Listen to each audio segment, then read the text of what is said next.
This is universal testing machine. In this we are going to conduct 4 experiments. One is the tensile test, compression test, bending test and shear test. 3 experiments are group experiment, major experiment. One experiment is individual experiment, that is shear test. Now about this machine, capacity of this machine is 60 ton. In this machine we have 2 units. One is a loading unit and one is control unit. In this loading unit, we are going to mount a specimen for different test. Placing of specimen is different. Then in this control unit, we are applying a load. Then in this control unit, we have digital display. One showing a load, upper one showing a load, bottom one showing a deformation. Then 2 valves are there, left control valve and right control valve. There are 4 switches. 2 switches are connected to middle crosshead. This is a middle crosshead in this loading unit. If you press this up switch, that middle crosshead is moving up. If you press this down switch, that is coming down. Then if you want to operate this lower and upper crosshead, both are connected together. You have to operate hydraulic pump.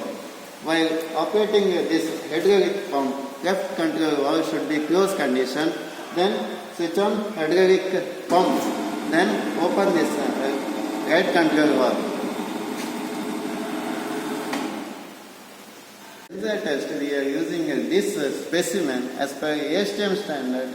We maintain dimensions and shape of this specimen. Now, tensile test, we are fixing specimen in between upper and middle crosshead. Before going to mount a specimen, before conducting experiment, we have to do something here. We have to remove dead weight of this machine. In a sense, inside this control unit, there is hydraulic pump. Inside this box, there is piston and cylinder arrangement. Now, cylinder is empty, there is no oil. We have to fill that cylinder by pumping hydraulic oil. Now, how to remove dead weight? See here, this both valve should be closed condition beginning. Then, whatever reading here is showing display, this should be 0 by pressing tail and reset button. Then switch on hydraulic pump. Open this right control valve. If you see here, load starts increasing, but deformation showing 0. In the sense, oil starts flowing, but that crossheads are not moving. Now, one point, this load will stop. Load will stop. In the sense that cylinder filled with oil, piston reached the topmost level. Now it is pushing that crosshead up. Here it will show values. In the sense, crosshead starts moving. Now switch off hydraulic pump. Close this right control valve. Whatever reading is there, this we have to delete by using tail and reset button. This is a way of removing dead weight. Now we are going to mount a specimen. I told you initially we are going to mount the specimen in between upper and middle crosshead. We have to insert this specimen here. Then by using this handle, we have to open that jaws and rigidly fix this. By giving jerk, we have to fix this one rigidly.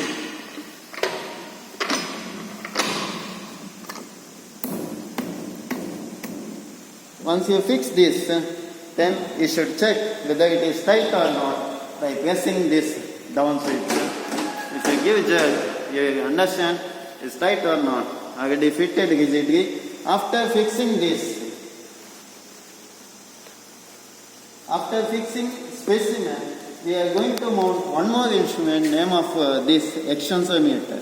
Initially, what deformation we are getting in that specimen that we can't find out in this display. That's why we are using this instrument, name of this extensometer. Now, depends upon gauge length of the specimen, we are using this extension bars. This 70 mm length of the extension bar we are using because gauge length is 70 mm. Now, this gauge is ready for fixing. Now, we can open this just like this and we can insert there. We fitted that instrument there. Now we can start experiment. In that what dials are there, in that we are getting a deformation. Now how to conduct the experiment? All things we set it there. Now whatever readings is there, we have to make it 0. Then after that both walls should be closed.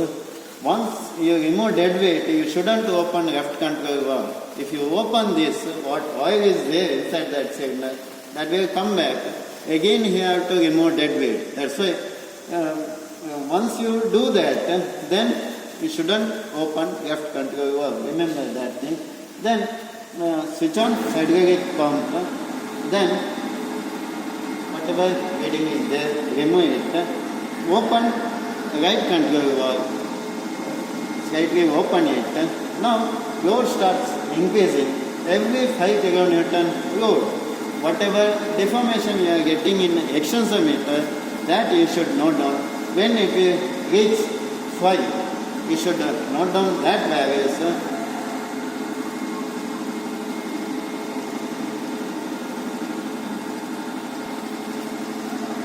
Whatever reading is there, this corresponding this value, you should note down extensometer value.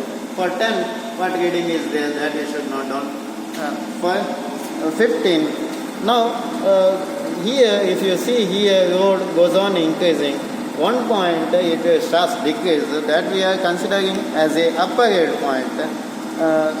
If you concentrate that, you will understand which is the upper grade point. See here deformation showing 0.1, but we can't consider this value. Initially stiffness will be there.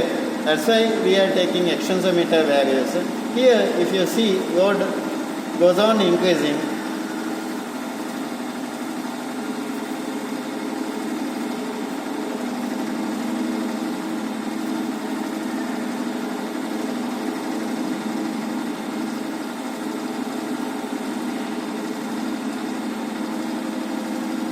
See 49 it starts decrease. That we are considering as a upper grade point. Then here fluctuations are there.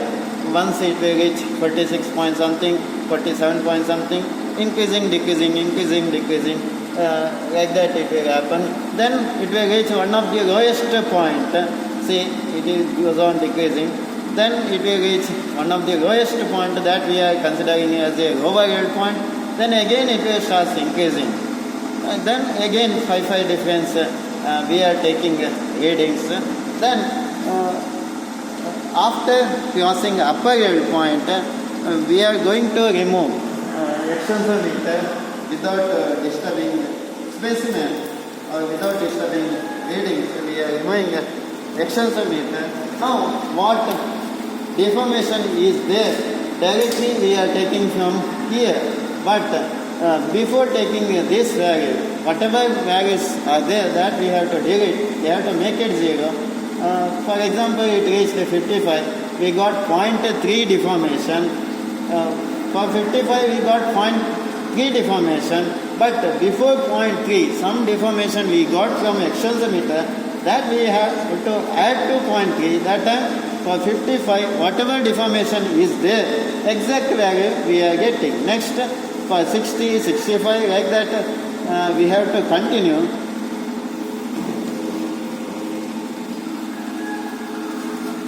Then it will reach ultimate point, one of the maximum point that we are considering as the ultimate load.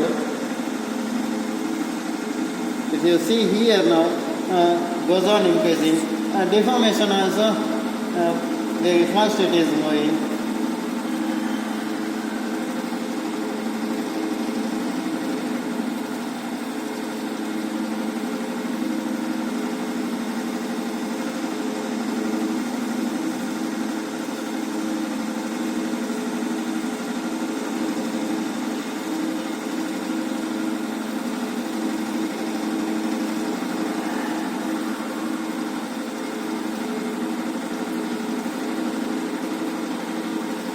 reached 77.5, that we are considering as a upper yield point, then coming down, goes on decreasing. Finally, it broke, specimen broke.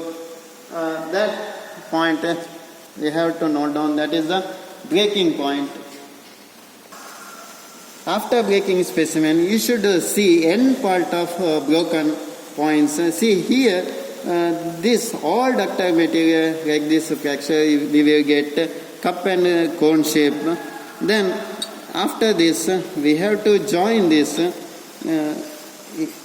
Exactly, we have to join.